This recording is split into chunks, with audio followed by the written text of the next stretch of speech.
Amigos, por favor, prendam a respiração. Um terremoto financeiro mais destrutivo que a alta ou o corte de juros do Fed está prestes a acontecer. Seu nome é shutdown do governo dos Postconf-Guad. Muita gente pode não levar a sério, achando que se trata apenas de uma comédia política que Washington encena a cada poucos anos. Os políticos brigam, mas no fim sempre chegam a um acordo antes da meia-noite. No entanto, se você ainda mantém essa esperança, desta vez pode pagar um preço doloroso. Desta vez não é apenas uma pequena divergência orçamentária entre departamentos, é um golpe fatal na base do sistema americano, um teste cruel de pressão sobre cada centavo de dinheiro real na sua conta de ações. Quando até Trump se atreve a dizer, então que feche de forma mais dura e completa, fica claro que a confiança no velho mundo já desmoronou completamente. Precisamos encarar uma realidade fria. O governo dos Estados Unidos, em essência, é um enorme sistema supercentralizado em operação, aprovação orçamentária. Do Congresso é um mecanismo de consenso que mantém esse sistema funcionando. No passado havia um entendimento implícito de que o sistema não podia travar. Mas agora esse motor de consenso travou completamente. A proposta do Partido Republicano na Câmara dos Deputados foi rejeitada de forma desdenhosa e firme pelo Senado, controlado pelos democratas. Por trás disso não está mais uma disputa de algumas dezenas de bilhões de dólares, mas um choque histérico e irreconciliável entre os valores centrais dos dois partidos. Como uma rede blockchain que enfrenta um hard fork permanente ou até um shutdown do sistema porque não conseguem concordar na atualização do código principal. Quando a base de confiança de um sistema começa a vacilar, o que acontece? O capital foge, os ativos em dólar escapam e investidores globais são forçados a reavaliar o risco de manter ativos em dólar. Este é o cerne do problema. O shutdown do governo não é apenas uma questão fiscal, é uma devastadora crise de confiança. O shutdown do governo dos senhores não é apenas uma disputa orçamentária simples. Seu impacto no mercado e na economia costuma ser profundo. Desde 1977, os senhores já passaram por dezenas de shutdowns, com duração média de 8 dias.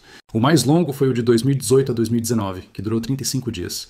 Esse shutdown causou uma perda direta de cerca de 11 bilhões de dólares no PIB americano e o escritório orçamentário do Congresso estimou que o crescimento econômico daquele trimestre caiu 0,2 ponto percentual. Pesquisas do Goldman Sachs também mostram que um shutdown completo de uma semana pode reduzir o crescimento do PIB em até 0,2 ponto percentual.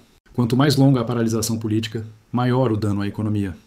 O dano econômico é apenas superficial. O impacto mais profundo vem da confiança. Cada shutdown é, em essência, um teste de pressão para o sistema de crédito americano. Os investidores não temem apenas que funcionários públicos sejam forçados a tirar licença sem pagamento, ou que parques nacionais fechem, mas a própria incerteza. O que Wall Street mais teme não são más notícias, mas a falta de direção. Quando o Fed não consegue obter dados econômicos básicos como emprego não agrícola e CPI, a política monetária perde sua referência e o mercado mergulha no caos. Dados históricos mostram que o mercado de ações costuma ser volátil durante o shutdown. Em 2018, o S&P 500 e o Dow Jones sofreram pressão no curto prazo, e a confiança dos investidores caiu, mas após o fim da paralisação houve recuperação. Ou seja, o shutdown em si não destrói diretamente o mercado, mas a incerteza que gera é suficiente para provocar vendas antecipadas. Hoje, os futuros do Dow Jones e do S&P já caíram entre 0,5% e 0,8%, devido à expectativa do shutdown, evidenciando o nervosismo dos investidores. Em contraste, o ouro costuma ser o maior beneficiado.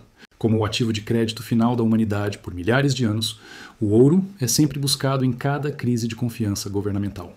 No primeiro dia após a confirmação do shutdown, o preço do ouro disparou para 3.875 dólares por onça, um recorde. A força do ouro vem do fato de que ele não depende de nenhuma política governamental. Não é refém de impasses fiscais e é a última âncora de valor. Quanto ao Bitcoin, seu desempenho é mais complexo. Durante o shutdown de 16 dias em 2013, o Bitcoin subiu 10%, pois os investidores o viam como ouro digital descentralizado. Mas no shutdown de 2018 e 2019, o Bitcoin caiu quase 10%, já que o mercado estava em baixa geral. Ou seja, o comportamento do Bitcoin em crises depende do ambiente de mercado. Pode ser um porto seguro ou um ativo de alto risco vendido em pânico. Agora, com a expectativa do shutdown em 2025, o Bitcoin caiu cerca de 1% no curto prazo, mas ainda pode ser uma opção de hedge para alguns investidores. No plano político, esta crise é mais complexa do que nunca. Trump declarou publicamente que, se houver shutdown, pode demitir permanentemente os funcionários federais afetados, o que fez o mercado perceber que a janela para um acordo político está se fechando. O governo Biden enfatiza que o shutdown prejudica os americanos comuns e exige que os republicanos moderem sua posição. Mas a ala dura do partido insiste em cortes de gastos e não quer ceder em saúde, benefícios e rede de segurança social. Não é apenas uma disputa de bilhões, mas um choque frontal de valores fundamentais entre os partidos. Wall Street também está dando seu veredito. O Goldman Sachs afirma que cada semana de shutdown pode reduzir o crescimento do PIB americano em até 0,2 ponto percentual. O Morgan Stanley simulou cenários diferentes. Se o shutdown durar mais de 2 semanas, o mercado de ações pode cair entre 3% e 5%, com o aumento do spread de crédito do dólar. Mark Zandi, economista-chefe da Moody's, alerta que se durar muito, a política do Fed perde referência e pode desencadear uma crise de confiança mais ampla. Diante desse cenário, o que o investidor comum pode fazer? Primeiro, reduzir a exposição a riscos. Se você tem muitas ações de crescimento voláteis, que são as mais castigadas em pânico, é hora de controlar a posição. Segundo, dinheiro é munição. Manter 20% a 30% em caixa durante o pânico garante que você durma tranquilo e possa comprar na baixa. Terceiro, a alocação em ativos de proteção é indispensável. Investidores conservadores podem considerar ETFs de ouro, como o GLD. Os mais agressivos podem alocar uma pequena parte em Bitcoin para se proteger do risco do sistema centralizado. Mais importante ainda, prepare uma lista de compras antecipadamente. O pânico coletivo do mercado trará vendas indiscriminadas e empresas com fundamentos sólidos serão injustamente penalizadas. Por exemplo, se a Apple cair para a faixa de 150 a 170 dólares, é uma boa oportunidade para comprar aos poucos. A Microsoft entre 250 e 270 dólares também vale a pena manter a longo prazo. A Nvidia, por ser mais cara e volátil, pode ser considerada para compra entre 350 e 400 dólares por investidores de longo prazo.